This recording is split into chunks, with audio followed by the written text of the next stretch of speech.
अस्सलामुअलैकुम, आप देख रहे हैं GNN और मैं हूं इब्राहिम पीरज़ादा। और मैं हूं इकरा रियाज। हेडलाइंस आप जाग चुके बुलेटिन का आगाज करेंगे।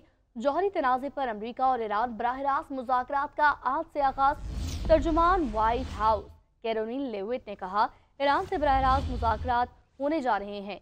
ईरान ट्रंप की पेशकश को माने या नताइज के लिए फिर तैयार रहे। ईरानी सुप्रीम लीडर आयतुल्लाह खामनेई के मशीर अली शमखानी कहते हैं, अमरीका से मुज़ाकरात के लिए अहम और काबिल अमल तजावीज़ तैयार कर ली। ईरान जौहरी प्रोग्राम पर अमरीका के साथ मुनसिफाना मुआहदे का ख्वाहां है। अमरीका के खुसूसी एलची स्टीव विटकॉफ ओमान पहुंच गए हैं। ओमान जाने से पहले स्टीव विटकॉफ की रूसी सदर पुतिन से मुलाकात हुई। दोनों रहनुमाओं की मुलाकात 4 घंटे से जायद रही। मुलाकात में यूक्रेन की सूरत हाल पर तबादला ख्याल भी किया गया। PSL 10 में आज 2 मैच खेले जाएंगे। पहले मैच में पेशावर ज़ल्मी और कोयटा ग्लैडिएटर 3:30 बजे रावलपिंडी स्टेडियम में मद्दे मुकाबिल होंगे, जबकि दूसरे मैच में कराची किंग्स और मुल्तान सुल्तान्स 8 बजे कराची के नेशनल स्टेडियम में किस्मत आजमाएंगे।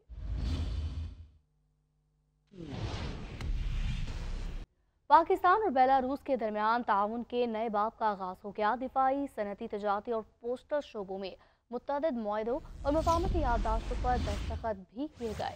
वज़ीर-ए-आज़म शहबाज शरीफ और बेलारूस के सदर अलेक्जेंडर लुकाशेंकोव की मुलाकात हुई। 1.5 लाख से ज़ायद पाकिस्तानी तरबियत याफ्ता हुनरमंद नौजवानों को बेलारूस भेजने पर इत्तफाक किया गया। इलेक्ट्रिक गाड़ियों, बसों की तैयारी और ग़ज़ाई तहफ़्फ़ुज़ के शोबे में भी ताउन बढ़ाया जाएगा। मुश्तरका कॉन्फ्रेंस में वज़ीर-ए-आज़म शहबाज शरीफ ने कहा, पाकिस्तान के मुख्तलिफ शोबों में सरमायाकारी के लिए बेपनाह मौक़े हैं। बेलारूसी कंपनियों को पाकिस्तान में सरमायाकारी के मौक़ों से फ़ायदा उठाना चाहिए। इससे पहले ऐवान आज़ादी आमद पर वज़ीर-ए-आज़म को गार्ड ऑफ ऑनर पेश किया गया।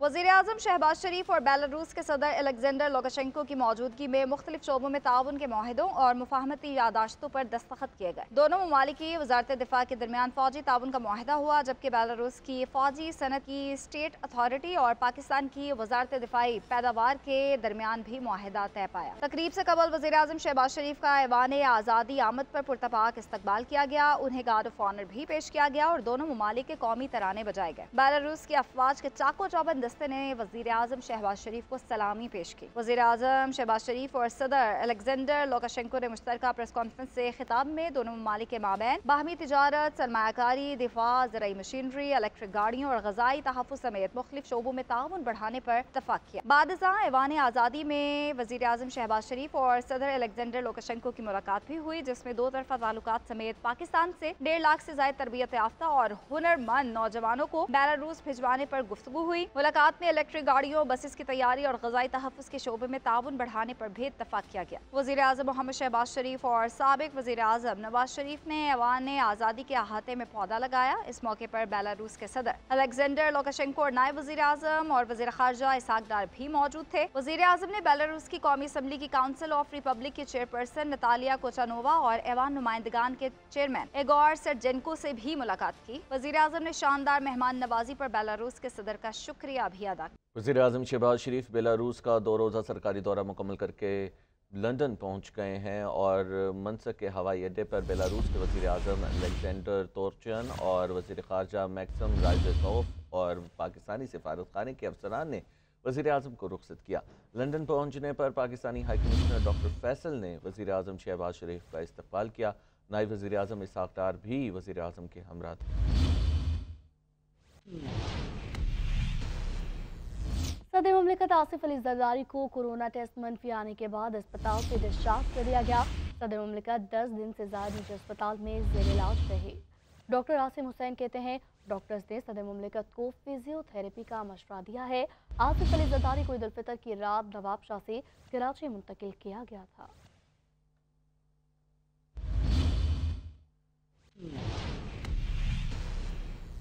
अगले बजट में तनख्वाहदार तबके के लिए रिलीफ का इम्कान है। वज़ीर ख़जाना मोहम्मद औरंगज़ेब ने खुशखबरी सुना दी। जुलाई से पहले बिजली के बिल्स में मजीद कमी का भी इशारा दे दिया। कहते हैं, अगले बजट में रिलीफ प्रोग्राम तरतीब दिया है। तनख्वाहदार तबके के रिलीफ की तफसीलात IMF के पास लेकर जाएंगे। स्टाफ लेवल मुआहिदा आइंदा माह तय पा जाएगा। अमरीका पाकिस्तान को सबसे बड़ा तिजारती पार्टनर है और इसके साथ मस्बत बातचीत की जाएगी। पाकिस्तान अमरीका के साथ तामीरी मुज़ाकरात करने जा रहा है।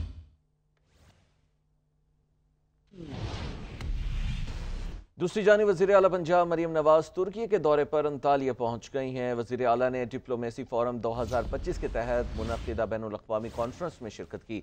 मरीम नवाज आज कॉन्फ्रेंस से खिताब में पंजाब में तालीम के फ़रोग़ के लिए हुकूमती इक़दामात और अपनी जमात के मंशूर पर रोशनी डालेंगे।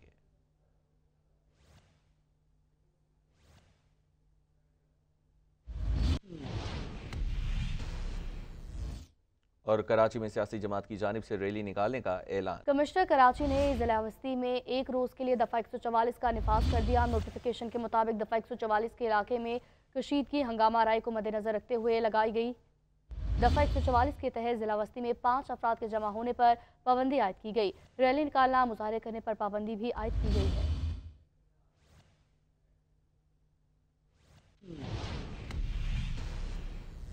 और शर्जील इनाम मेमन की इरफान सदीकी की नहरों से मुतालिक बयान की मजम्मत। शर्जील इनाम मेमन ने इरफान सदीकी को रिटायरमेंट का मशवरा दे दिया। कहा, इरफान सदीकी का ये कहना कि पीपल्स पार्टी ने कभी नहरों की मुखालिफत नहीं की काबिल मजम्मत है। वो लाइल्म है, पहले आइन पढ़ें।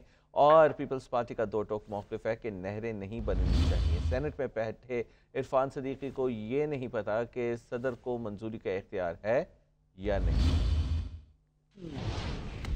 अगर इरफान सिद्दीकी साहब ने आइन नहीं पढ़ा हुआ तो मैं अफसोस के साथ कहता हूं कि इरफान सिद्दीकी साहब आपको फिर सेनेट में भी बैठने का इख्तियार नहीं है। फिर आप लोगों के मैंडेट का मजाक ना उड़ाएं। इरफान सिद्दीकी साहब ने कहा कि जी पीपुल्स पार्टी जो है उसने कभी भी किसी प्लेटफॉर्म पे नहरों की मुखालफत नहीं की। हमने सिंध असेंबली से यूनानिमसली रेजोल्यूशन पास कराई है। तो अगर रेजोल्यूशन को भी आप ऑफिशियल नहीं समझते कि जो ऑफिशियल एहतजाज या ऑफिशियल एतराज नहीं किया तो मैं माजरत के साथ मैं समझता हूं कि अब इरफान सिद्दीकी साहब अब आपको रिटायरमेंट ले जानी चाहिए। हम तो छोटे हाउस में बैठे हुए असेंबली के, आप अपर हाउस कहलाता है सेनेट का अपर हाउस। आपको पता नहीं कि प्रेसिडेंट का कॉन्स्टिट्यूशन में क्या रोल है इस चीज का। अगर आपको पता है और आप ये बातें कहते हो तो क्या समरियां या कोई इस तरह की चीजें प्रेसिडेंट के पास जाती हैं या उनकी कोई अप्रूवल की अथॉरिटी है नहीं है। ये चीज हम आपको कह के थके, लेकिन नून लीग के चंद एक लोग हैं, मैं समझता हूं कि ये एक ही माइंडसेट के लोग हैं जो रिपीटेडली इस तरह की बातें करते हैं। अदर वर्ड की वो ऐसी बोंगियां मारते हैं जिनको कानून का पता नहीं है।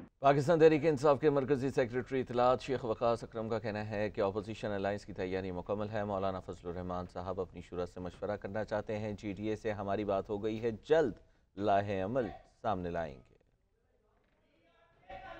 मौलाना साहब को अपनी शुरा से मशवरा करना चाहते हैं, वो कर लेंगे। GDA से हमारी बात हो गई है।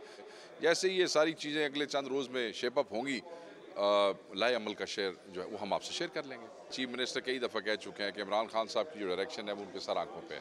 चीफ मिनिस्टर के लिए जो पाकिस्तान तहरीक इंसाफ के खान की डायरेक्शन से बड़ी कोई डायरेक्शन नहीं है। तो उस पर जो उनके लोकल मामलात हैं या जो भी कंसर्न्स मौलाना साहब की तरफ से शो किए गए थे, chief minister said it plainly and clearly कि वो सब।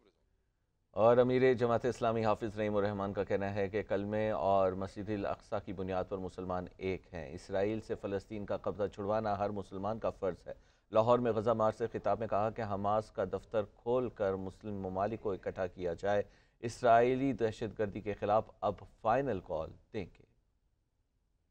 पाकिस्तान के हुक्मरानों से भी कहता हूँ और पाकिस्तान की अपोजिशन से भी कहता हूँ, तुम्हारे मुंह में छाले क्यों पड़ गए हैं? तुम अमेरिका की मजम्मत क्यों नहीं करते? अमेरिका की दहशतगर्दी को बेनकाब क्यों नहीं करते? अमेरिका से मुतालबा क्यों नहीं करते कि तुम बच्चों के कातिलों की सरपरस्ती कर रहे हो कि पाकिस्तान के लोग भूल जाएंगे, तुम्हें नहीं भूलेंगे। चीफ जस्टिस शाहजहां अफरीदी की ज़ेर-ए-सदारत जुडिशल कमीशन का इजलास। लाहौर हाई कोर्ट के जस्टिस अली बाकर नजफी को सुप्रीम कोर्ट का जज बनाने की मंजूरी दे दी गई। 4 रिटायर्ड जजेस को बतौर रुकन जुडिशल कमीशन तैनात किया गया। रिपोर्ट देखिए।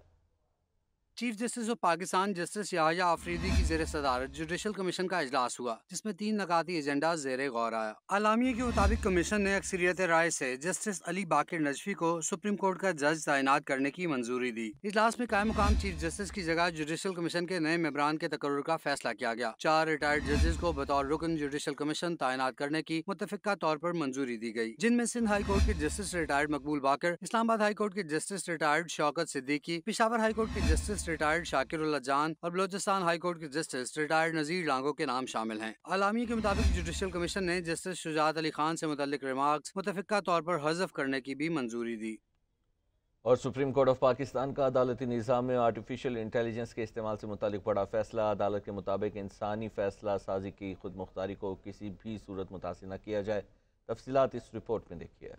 सुप्रीम कोर्ट ने अदालती निज़ाम में आर्टिफिशियल इंटेलिजेंस के इस्तेमाल से मुतालिक एक और अहम फैसला जारी कर दिया है, जिसमें आर्टिफिशियल इंटेलिजेंस के किरदार, हदूद और इसके इस्तेमाल के तरीक़ेकार पर रोशनी डाली गई है। फैसले में कहा गया है कि जदीद टेक्नोलॉजी जैसे चैट जीपीटी और डीप सीक को अदालती इस्तेदाद कार बढ़ाने के लिए इस्तेमाल किया जा सकता है। दुनिया भर में कई जज आर्टिफिशियल इंटेलिजेंस से फैसलों में मुआवनत लेने का इतराफ़ कर चुके हैं। अदालत ने वाज़ेह किया कि AI सिर्फ एक मुआवन टूल है और किसी सूरत में जज की फैसला साजी का मुतबादिल नहीं बन सकता। फैसले में कहा गया है कि AI को महज स्मार्ट कानूनी रिसर्च और फैसलों के मसवदात की तैयारी में इस्तेमाल किया जाएगा। अदालत ने सिफारिश की है कि अदालती इस्लाहाती कमेटी और लॉ एंड जस्टिस कमीशन मिलकर गाइडलाइंस तैयार करें, जिनमें यह तय किया जाए कि जुडिशियल सिस्टम में आर्टिफिशियल इंटेलिजेंस का दायरा और हदूद क्या होंगी। फैसले में एक बार फिर जोर दिया गया है कि इंसानी फैसला साजी की खुद मुख्तारी को किसी भी सूरत मुतासिर न किया जाए और AI को सिर्फ कानूनी रिसर्च में सहूलत के लिए इस्तेमाल किया जाए। अदलिया में टेक्नोलॉजी का दाखिला मगर इंसानी बसीरत और अदालती खुद मुख्तारी के साथ होगा।